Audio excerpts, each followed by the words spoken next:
We're here with the Manning Cups and Champions Cup and every single competition he played in, MVP, winning every possible award that he could have won except the team awards that his team unfortunately fell short. First of all, congrats on winning all these awards. How are you feeling right now? Well, it's a great feeling for winning.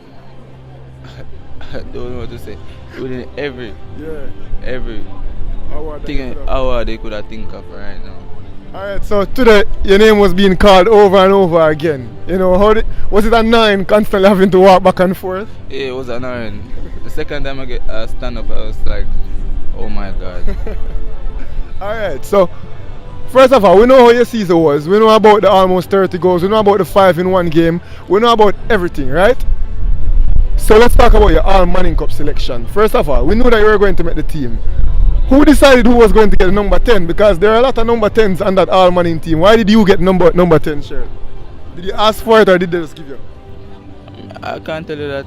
Like, Ferguson never asked about that. So they just gave him number 10. And you're playing today. Do you have any expectations or just a fun game? Because it is an All-Star game after all. Fun game, man. So I don't want to get in any trouble with your coach or anything, but we can expect some salad and pile and just simple? Yeah, simple. Try and score a lot of goals? Not really. I'll give them a 3 still. Alright, so people heard it here in the All Manning game. Whisper, I'll give them a 3.